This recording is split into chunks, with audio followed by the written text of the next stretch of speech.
Very good morning friends Gupta ji की पाठशाला YouTube channel में आप सभी का स्वागत है।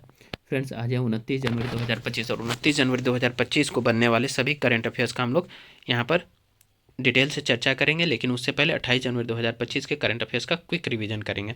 चलिए, पहला क्वेश्चन है, किस राज्य सरकार ने सम्मान संजीवनी ऐप को लॉन्च किया? उत्तर हो जाएगा हरियाणा। नेक्स्ट क्वेश्चन हो जाएगा, भारत ने साइबर सुरक्षा सहयोग पर दूसरी बिम्स्टेक विशेषज्ञ समूह बैठक की मेजबानी किस शहर में की है? उत्तर हो जाएगा नई दिल्ली। नेक्स्ट क्वेश्चन है कि नाहरगढ़ वन्यजीव अभ्यारण्य किस राज्य में स्थित है? उत्तर हो जाएगा राजस्थान।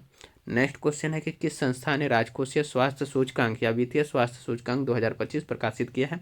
तो उत्तर हो जाएगा नीति आयोग। नेक्स्ट क्वेश्चन है, पंक्सो दर्रा जो खबरों में था किन दो देशों के बीच स्थित है? तो भारत और म्यांमार। नेक्स्ट क्वेश्चन हो जाएगा, रामसर कन्वेंशन के तहत वेटलैंड सिटी के रूप में अंतर्राष्ट्रीय मान्यता हाल ही में किन दो शहरों को मिली है? तो उदयपुर और इंदौर को उत्तर हो जाएगा। यह भारत की पहली वेटलैंड सिटी है। ठीक है। नेक्स्ट है कि युवा भारतीय पर्वतारोही शिवांगी पाठक ने हाल ही में किस देश की सबसे ऊंची चोटी पर तिरंगा फहराया? तो उत्तर हो जाएगा ऑस्ट्रेलिया। नेक्स्ट क्वेश्चन है कि ECI मीडिया पुरस्कार से हाल ही में किसे सम्मानित किया गया? उत्तर हो जाएगा दूरदर्शन। नेक्स्ट क्वेश्चन है कि ICC पुरुष T20I team of the year 2024 का कप्तान किसे चुना गया है? उत्तर हो जाएगा रोहित शर्मा। नेक्स्ट क्वेश्चन है कि मिशेल मार्टिन को हाल ही में किस देश का नया प्रधानमंत्री चुना गया? उत्तर हो जाएगा आयरलैंड।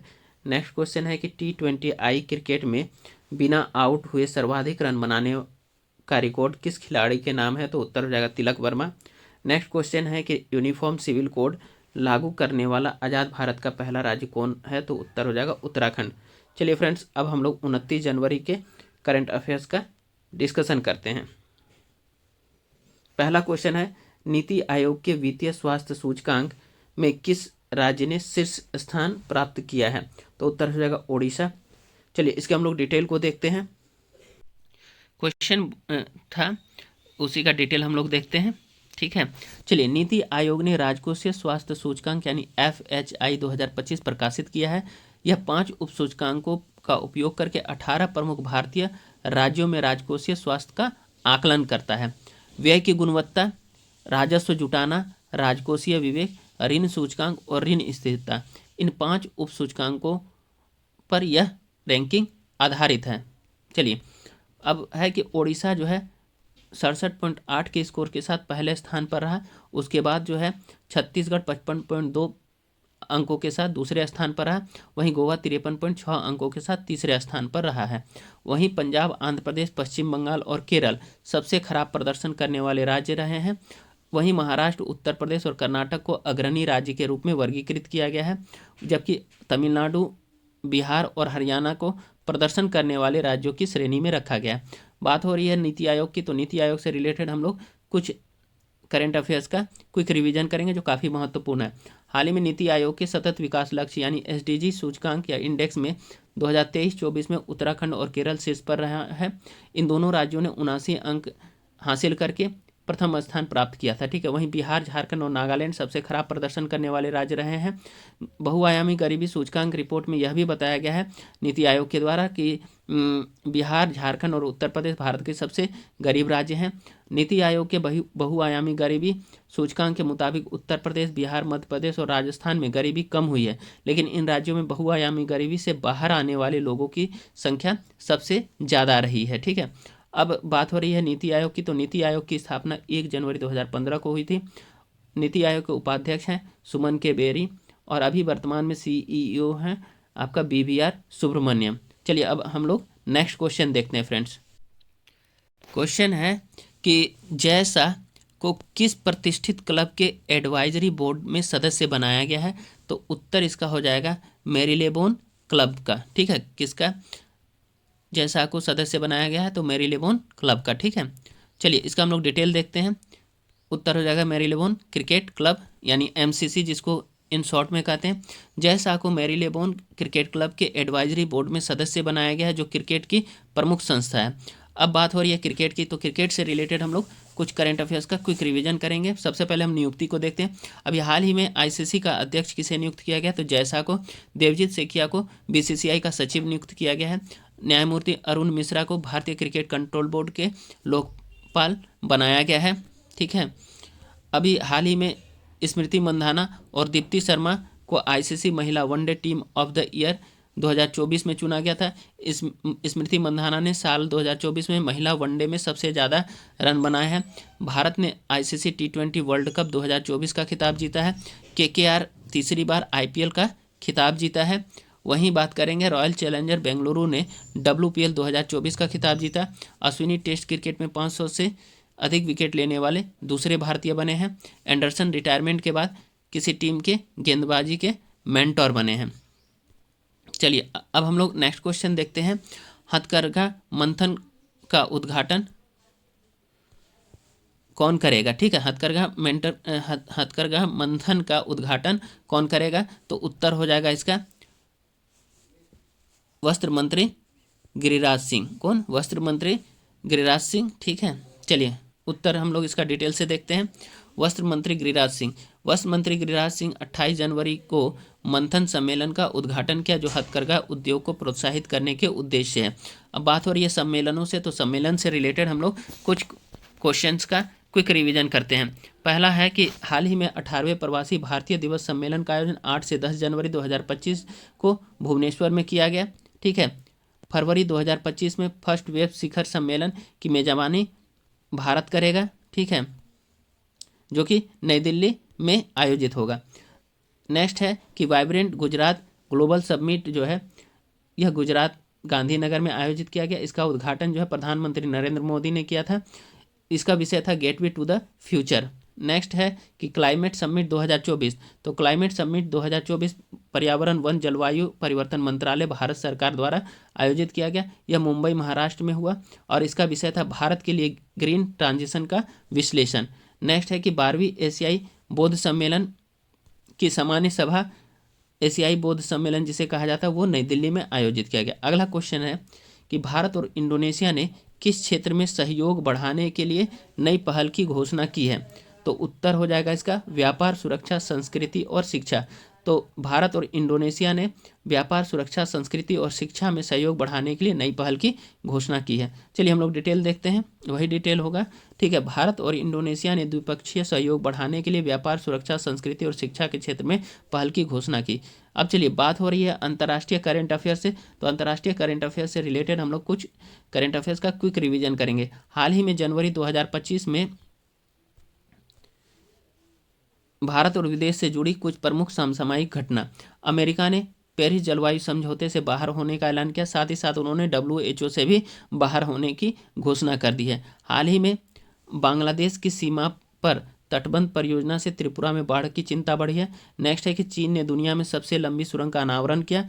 नेक्स्ट है कि अलेक्जेंडर लुकाशेंको 7वीं बार बेलारूस के राष्ट्रपति बने। नेक्स्ट है कि नाइजीरिया और इंडोनेशिया दोनों ब्रिक्स का सदस्य देश बने हैं। ठीक है, उसके बाद जलवायु परिवर्तन की वजह से नेपाल में याला ग्लेशियर 2040 तक खत्म होने के कगार पर है। क्वाड विदेश मंत्रियों की बैठक डॉक्टर S जयशंकर ने भाग लिया था संयुक्त राज्य अमेरिका में। ठीक है, चलिए स्थायी मध्यस्थता न्यायालय के तहत विश्व बैंक ने पाकिस्तान के साथ सिंधु जल संधि विवाद पर भारत का समर्थन किया। ठीक है, इजराइल और हमास ने गाजा में युद्ध विराम पर सहमति जताई। अब हम लोग नेक्स्ट क्वेश्चन देखते हैं। बांके बिहारी मंदिर को किस लाइसेंस के तहत विदेशी फंडिंग प्राप्त होगी?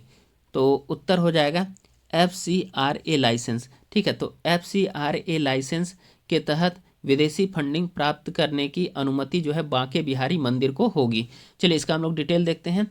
बांके बिहारी मंदिर को FCRA लाइसेंस प्राप्त हुआ है, जिससे उसे विदेशी फंडिंग मिल सकेगी। अब हम लोग नेक्स्ट क्वेश्चन देखते हैं फ्रेंड्स।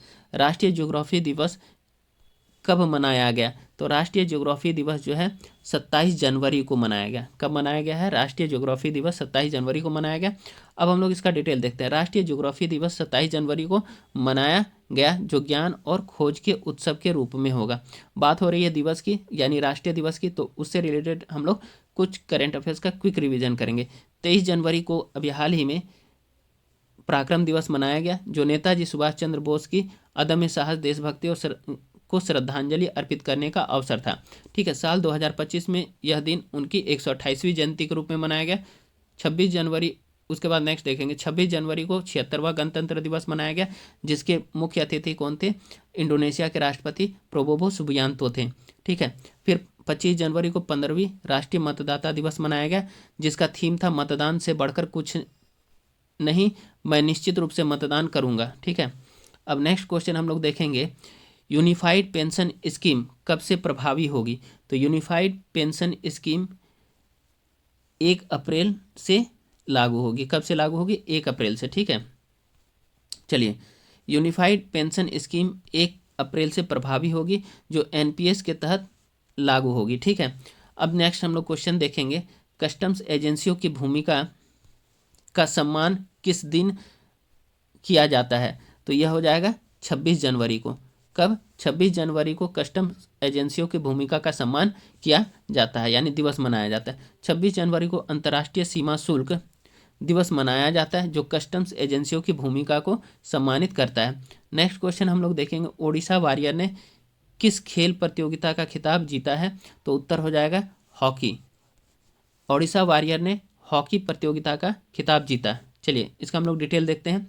ओडिशा वॉरियर ने महिला हॉकी इंडिया लीग का खिताब जीता, जो रांची में हुआ था। ठीक है, अब बात हो रही है ओडिशा की और खेल से रिलेटेड, तो उससे रिलेटेड हम लोग जो है कुछ करेंट अफेयर्स का क्विक रिवीजन करते हैं हॉकी से रिलेटेड। ठीक है, चलिए, साल 2024 में हॉकी से जुड़े कुछ प्रमुख करेंट अफेयर्स। भारत ने महिला जूनियर एशिया कप का चैंपियनशिप जीती है। भारत ने एशियाई चैंपियंस ट्रॉफी हॉकी में पाकिस्तान को हराया था। पंजाब ने हॉकी इंडिया जूनियर पुरुष राष्ट्रीय चैंपियनशिप अभी हाल ही में जीता है। ठीक है, उसके बाद राजगीर स्पोर्ट्स कॉम्प्लेक्स में वर्ष 2025 में पुरुष हॉकी एशिया कप की मेजबानी करने जा रहा है। ठीक है, नेक्स्ट क्वेश्चन हम लोग देखेंगे, मेडिसिन कीज ने ऑस्ट्रेलियन ओपन 2025 में कौन सा खिताब जीता है? तो उत्तर हो जाएगा यहाँ पर महिला सिंगल्स का। ठीक है, महिला सिंगल्स का खिताब ऑस्ट्रेलियन ओपन 2025 में मेडिसिन कीज ने जीता है। ठीक है, अब चलिए इसका हम लोग डिटेल देखते हैं। मेडिसिन कीज ने ऑस्ट्रेलियन ओपन 2025 में महिला सिंगल्स का खिताब जीता है। वहीं पुरुष एकल की बात की जाए तो विश्व के नंबर 1 खिलाड़ी यानिक सिनर ने लगातार दूसरी बार ऑस्ट्रेलियन ओपन का खिताब जीता। उन्होंने फाइनल में जर्मनी के अलेक्जेंडर ज्वेरेव को सीधी 3 सेटों में हराया था। ठीक है, अब नेक्स्ट है इसी में कि 6 से 3 जनवरी 2025 को मेलबोर्न में खेले गए फाइनल में जेनिक सिनर ने बिना कोई ब्रेक पॉइंट गंवाए अपनी जीत सुनिश्चित की है। ठीक है, अब बात हो रही है यहाँ पर टेनिस से, तो टेनिस से रिलेटेड हम लोग कुछ करंट अफेयर्स का क्विक रिवीजन करेंगे जो 2000 बीते वर्ष में संपन्न हुए हैं। तो अब बात हो रही है यहाँ पर टेनिस की, तो देखिए साल 2024 में विंबलडन टेनिस चैंपियनशिप में कार्लोस अल्काराज ने पुरुष सिंगल का खिताब जीता है। वहीं विंबलडन टेनिस चैंपियनशिप में बारबोरा क्रेजिकोवा ने महिला एकल का खिताब जीता है। फ्रेंच ओपन 2024 में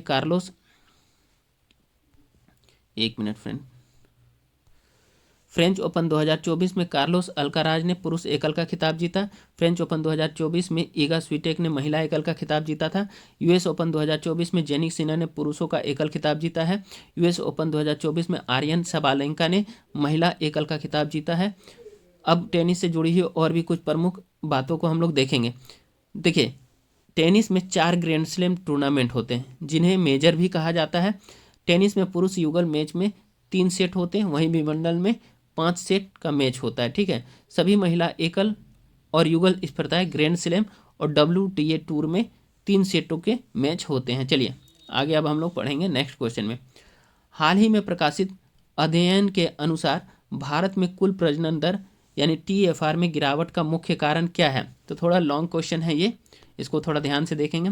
महिला साक्षरता और महिलाओं का कार्यबल भागीदारी में वृद्धि होना, विवाह, गर्भधारण और मातृत्व में देरी होना, केवल पारंपरिक शिक्षा प्रणाली पर ध्यान केंद्रित करना, उच्च श्रमिक मजदूरी और उच्च जीवन गुणवत्ता को होना, कि उपयुक्त में से कौन सा कथन सही है? तो उपयुक्त में से कथन जो है केवल 1 और 2 सही होगा, यहाँ पर 1 और 2।